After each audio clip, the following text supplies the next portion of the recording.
पंजाब समेत मुल्क भर में डेंगू बेकाबू हो गया है। सैकड़ों नए केसेस सामने आ गए हैं और गुज़िश्ता 24 घंटों की अगर हम बात करें तो उस दौरान लाहौर से 99, रावलपिंडी से 87 और गुजरांवाला से 21 केसेस रिपोर्ट हुए हैं, जबकि पंजाब भर में डेंगू केसेस की तादाद 500 के करीब जा पहुंची है। दूसरी जानिब प्राइवेट अस्पतालों की इंतजामिया की जानिब से ये इल्ज़ाम सामने आया है कि लाहौर समेत पंजाब भर में डेंगू के बढ़ते हुए केसेस से पंजाब हुकूमत के हाथ पांव फूल गए और सूबाई हुकूमत की जानिब से निजी अस्पतालों को केसेस छुपाने की हिदायत कर दी गई है।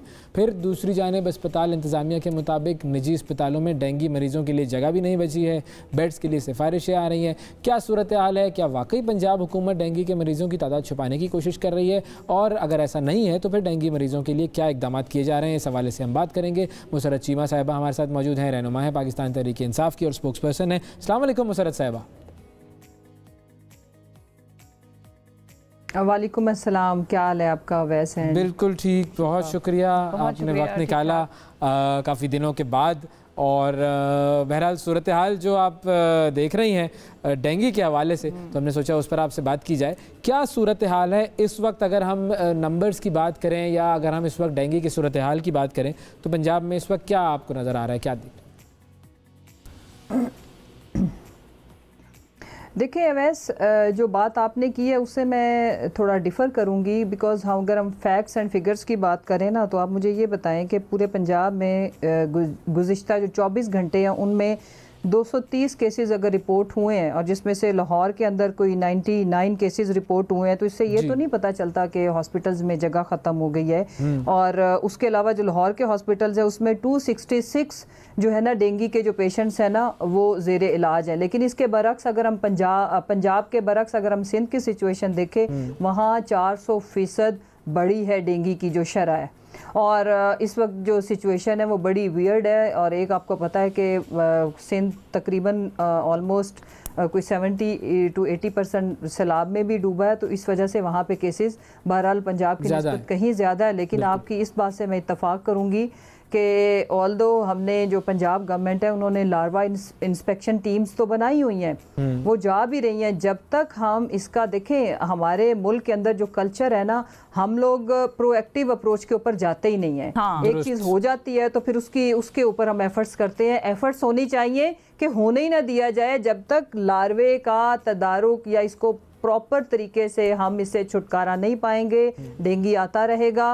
और इसमें गवर्नमेंट की तो रिस्पॉन्सिबिलिटी पहले नंबर पे आती है, मैं पहले नंबर पे ही कहूँगी हेल्थ डिपार्टमेंट की। उसके साथ साथ सिटीजन्स की भी उतनी ही रिस्पॉन्सिबिलिटी है कि लार्वा को ख़त्म करने में, तल्फ करने में हम गवर्नमेंट का और अपने आप का को सपोर्ट करें, हेल्प करें। इतना नामुराद है ये वगैरह का क्या सिलसिला है? अगर आपकी फैमिली में या आपके जानने वालों में कहीं बात करें तो जिधर हमारा ऑफिस है या जिन इलाकों में हम रहते हैं वो कदरे एक तरह से ऐसे इलाके हैं जो बहुत दूर दराज नहीं है, सेंट्रल इस्लामाबाद में आते हैं। वहाँ पर तो आज तक जितने महीनों से डेंगू छाया हुआ है और आया हुआ है, उस वक्त से आज तक मैंने तो कभी स्प्रे करते हुए किसी को देखा नहीं है।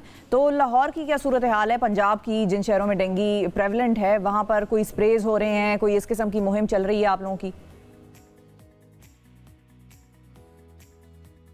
जी देखें, अब हर साल ही डेंगू की आफत का सामना रहता है, जो कि बड़ा अनफॉर्चुनेट है। अभी तक हमें से छुटकारा पा लेना चाहिए था, लेकिन बहरहाल कहीं ना कहीं तो कोताही है, वो शहरियों की हद तक भी है और मैं गवर्नमेंट की हद तक भी ज़रूर कहूँगी कि दोनों जब 100% से ज़्यादा एफर्ट्स हम लोग पुट करेंगे तो हम इससे निजात पाएंगे, वरना इसी तरह से ही बहरहाल बहुत कीमती जानों का ज़िया हुआ है। और उसमें जो इम्पोर्टेंट चीज़ है वो ये कि सबसे पहले तो हंगामी बेसिस पे जो किया गया है, जो कि मेरे हिसाब से थोड़ा सा इसको अगर पहले कर लिया जाए तो लार्वा इंस्पेक्शन टीम सीज़न आने से पहले अगर हम इतनी एक्टिव करें जितनी वबा फैलने के बाद करते हैं तो शायद हमें इतनी दिक्कत का सामना ना हो, जो कि हमारे हेल्थ सिस्टम को भी इस तरह की वबा कोलैप्स करती है। उसके साथ अभी स्प्रेज वगैरह बिल्कुल हो रही हैं और उसमें मैं अपील करूँगी शहरियों से कि पहले इतनी बड़ी आफत से हम लोग गुजरे, कोरोना, और फिर उसके बाद ये जो एक डेंगू का जो सामना है हमें, तो हम अपने तौर पर भी अपने घरों के अंदर साफ़ पानी खड़ा ना होने दें, बच्चों को फुल स्लीव्स पहनाएं शाम, और जो इसके जो औकात हैं जिसमें ये ज़्यादा अटैक करता है उसमें हम ज़रा अगर एक्सपोजर अगर हमारा अवॉइड नहीं हो सकता तो फिर हम मॉस्किटो रिपेलेंट्स वगैरह अप्लाई करें। ये चीज़ें आप भी प्लीज़, बहुत अच्छा आप लोग हमेशा ही पब्लिक सर्विस मैसेज में हम न्यूज़ बड़ा कलीदी किरदार अदा करता है, तो हम कम से कम अब हर कोई जब अपनी फैमिली को प्रोटेक्ट करेगा, और उसमें मुझे इस्लामाबाद का तो मैं नहीं कह सकती, पंजाब में तो हम लोग जहाँ भी गली महलों का एक सिस्टम ये है कि हमारे जितने भी यूनियन काउंसिल लेवल पे जो लोग हैं वो जब रिपोर्ट करते हैं तो हमारा महकमा सेहत वहाँ पे स्प्रे कर देता है। लेकिन इस्लामाबाद का मैं अभी इस वक्त नहीं बता सकती बिकॉज वो फेडरल गवर्नमेंट के अंडर है, लेकिन मैं अपील ज़रूर करूंगी कि अगर कोई नहीं हुकूमती नुमाइंदा आके कर रहा तो खुद करे। डेंगू बहुत खतरनाक है। अभी अच्छा, भी एक और चीज़ मुझे बताइएगा मुसरत साहिबा, पार्टी में हमारे इंफॉर्मेशन में थे उनको जी, मैं ये पूछना चाहूँगा कि अब पंजाब हुकूमत ने, अगर आप ये कह रही हैं कि ये मामलात लेट हुए कि जी हमने पहले से स्प्रे करना चाहिए था, प्रीएम्प्टिव हमें मेजर लेने चाहिए थे, तो अब पंजाब में जो पॉलिटिकल सूरत हाल थी वो तो अब थी, कभी कोई आ रहा है कभी कोई जा रहा है, उसमें तो ब्लेम नहीं कर सकते, उसमें आप पॉलिटिकल पार्टीज को क्या ब्लेम करना। लेकिन जो हेल्थ डिपार्टमेंट है, क्या उसे नहीं पता होता कि भाई ये काम हमने करना है, या उनके पास रेगुलर बजट्स नहीं होते हैं कि ये काम तो हमारा हर साल का है, चाहे कोई भी हुकूमत हो, चाहे कोई हुकूमत ना हो, चाहे केयर टेकर हो, चाहे कोई भी हो, ब्यूरोक्रेसी है, तो वो लोग खुद से ये काम नहीं कर सकते, या उनको ऊपर से जो है वो जब तक ऑर्डर नहीं आएगा वो हिलेंगे नहीं? वैसे I totally agree with you. देखें, अब चूंकि हमारी अपनी गवर्नमेंट है, मैं खुल के ज़्यादा बात करूंगी तो वो बहुत ही एक नामुनासिब बात है, लेकिन देखें चले पॉलिटिकल गवर्नमेंट्स, बिल्कुल सही बात है कि हमारे से पहले जिस वक्त इसके तदारुक का टाइम था उस वक्त हम एक दूसरे असम्बलियों में अटैक्स हो रहे थे, रजीम चेंज ऑपरेशन की जद में था पंजाब भी, और वो सारा, और हमारी गवर्नमेंट नहीं थी, इनकी थी। एक टाइम होता है उस वक्त आपने वो सारी चीज़ें करनी होती हैं, इंस्पेक्शंस और थोड़ा आपने सख्ती करनी होती है ताकि लार्वा को। अब उसके बाद हुआ ये कि जो हमारे जितने भी, जो मैंने देखा है गवर्नमेंट का हिस्सा रहते हुए, कि ब्यूरोक्रेसी की तो चांदी हो जाती है ना, कोई भी वबा आए, वो चाहे फ्लड आए, आपका मैं हैरान हो गई, सिंध के अंदर ये हालात थे कि ACDC जिनके इलाकों में फ्लड नहीं था वो विश कर रहे थे और उनकी ख्वाहिश थी कि पानी उधर जाए ताकि खुला पैसा, खुली मौजें, अनलिमिटेड फंड्स आ जाते हैं ना आफत में, आपको सेफ्टी मेजर्स, और ये इनको तो सूट करता है। तो यहाँ पंजाब में क्या हुआ ब्यूरोक्रेसी को? लेतोलाल से और शुगर कोटिंग के अलावा बात करूंगी। देखिए भाई, यहाँ पे भी ब्यूरोक्रेसी तो चाहे पंजाब है चाहे सिंध है, माशाल्लाह एक जैसी है। तो ये महकमे ने तो अपना काम करना होता है, वो करते रहें, और अगर जिम्मेदारी का सबूत दें तो आपको क्या लगता है कि डेंगू से हम निजात ना पा ले? डेंगू क्या ऐसी बात है कि हम इससे निजात आज तक नहीं पा रहे? वजह क्या है इसकी? वजह ये है कि बिल्कुल महकमाना लापरवाही, और फिर उसके बाद पाकिस्तानी जो हम लोग हैं, थोड़ा सा जो कैजुअल एटीट्यूड है, जब तक हमारे घर के अंदर वबा आ ना जाए हम उसकी रेमेडी या उससे प्रिवेंटिव मेजर्स के ऊपर हम नहीं जाते। अच्छा, अब इसमें भी कुछ सदाकत है कि ये जो नंबर्स हैं वो ये छुपाए जा रहे हैं और ये कहा जा रहा है कि कोई और बीमारी लिख दी जाए डेंगू की जगह, इसमें कितनी सदाकत है? और ये हो भी सकता है, जाहिर है, अगर नंबर्स आपने कम दिखाने हैं तो अपनी एफिशिएंसी दिखानी है। देखिए, मैं इसके ऊपर एग्जैक्ट कमेंट नहीं कर सकती, गलत बात होगी अगर, क्योंकि ऐसा मेरी नज़र से तो नहीं गुजरा।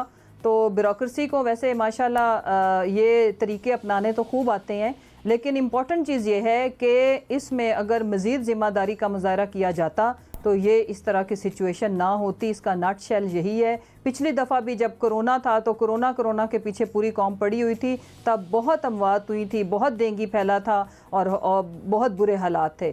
और अभी चूँकि अब मुसीबत ये थी कि अब एक गवर्नमेंट जो थी उनके, और हम दोबारा आ रहे थे, जब हम आए हैं तो डेंगू फैल चुका है, लेकिन जो जिन्होंने इसके लिए एक्चुअल एग्जीक्यूशन करनी होती वो तो उधर ही थे पहले भी आज भी।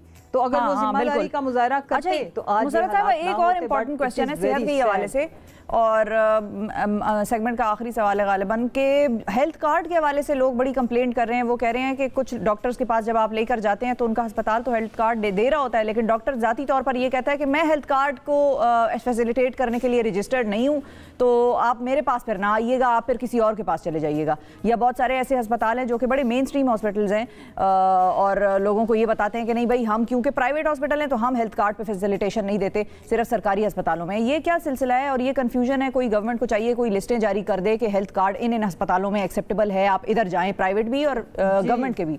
और डॉक्टर्स के हवाले से कि हम तो रजिस्टर्ड ही नहीं है हेल्थ कार्ड को देखने के पर पेशेंट को देखने के। शिफा, देखें, पहले जब हमारी गवर्नमेंट जाने से पहले जब हमने इसको लॉन्च किया था तो इसका एक बड़ा ही ज़बरदस्त एक्सीलेंट किस्म का मॉनिटरिंग का सिस्टम था और हॉस्पिटल्स के ऊपर भी प्रेशर था और बहुत ज़्यादा। इनफैक्ट जब इसको ख़त्म किया गया और उसके बाद अभी भी इसको पोलिटिसाइज़ किया जा रहा है, तो जो कुछ बड़े हॉस्पिटल्स हैं या कुछ डॉक्टर्स हैं वो इस शशो पंज में हैं कि ये फिर हर वक्त तो चेंज की ये ख़बरें अफवाहें फैला रहे होते हैं कि फिर कोई और आ रहा है, तो जिसकी वजह से लोग जो हॉस्पिटल्स हैं वो कन्फ्यूजन का शिकार इसलिए हैं कि इन्होंने पता नहीं फिर चले जाना है तो शायद कोई और आएंगे तो वो फिर बंद कर देंगे, तो जिसकी वजह से वो फ़ायदा उठा रहे हैं। लेकिन इसके ऊपर हम बड़ा कम्प्रीहेंसिव किस्म का एक अवेयरनेस या बेसिकली कंप्लेंट्स का भी एक कोई तरीकाकार वज़ा करने लगे हैं कि जी जो पैनल पे हॉस्पिटल है वो तो नहीं कर सकते इनकार, क्योंकि उनका फिर बिजनेस उनके साथ नहीं किया जाएगा ना, because they are getting money out of it ना। फ्री तो हमें वो नहीं, फ्री लंच तो नहीं है ना ये किसी के लिए भी। सो उनको भी सख्ती से निपटा जाएगा। और कुछ ऐसी जैसे प्रॉब्लम्स हैं जो पहले तो सारी तकरीबन ऑलमोस्ट सारी जो मेन क्रॉनिक डिजीज़ हैं वो कवर थी। अभी अगर कहीं इक्का दुक्का शिकायत है तो एक हेल्पलाइन जो है इसकी हेल्थ कार्ड की उसके ऊपर, या इसका कोई एक मैं ये अपने महकमा हेल्थ से ये अभी आपके चैनल के बाद उनसे मैं बात भी करूँगी कि इस किस्म की जो शिकायत आ रही है उसके लिए डिपार्टमेंट की तरफ से बड़ा स्ट्रॉन्ग मैसेज जाना चाहिए और दोबारा से हमें चैनल्स के ऊपर और एक प्रेस कॉन्फ्रेंस के थ्रू सारे जो पैनल के ऊपर हॉस्पिटल्स हैं और अपने सोशल मीडिया के थ्रू हम उनको दोबारा से हाईलाइट कर दें। आपके चैनल के तवज्जुह से मैं आज ही डिपार्टमेंट को ये कन्वे करूंगी। बिल्कुल, बहुत जरूरी है। एक चीज अगर हुकूमत ने दे दी है, किसी का फायदा हो रहा है, भला हो रहा है, तो उसको अच्छे तरीके से करना है। बिल्कुल। और ये उनसे पूछें कि जो इलाज के लिए पैसे अपनी दुकानें वगैरह बेच देते हैं, तो ये उनके लिए बहुत एक अल्लाह ताला की तरफ से करम नवाजी है कि हुकूमत जो ये कर रही है। तो ज़रूर इसको पैनल की जितने भी हॉस्पिटल्स हैं वो आप लोग उनको नशर करें कि कौन कौन से हॉस्पिटल सेहत कार्ड पर लोगों को फैसिलिटेट करेंगे। बहुत शुक्रिया अदा करेंगे मुसर्रत चीमा साहिबा, आपने वक्त निकाला हमारे प्रोग्राम के लिए।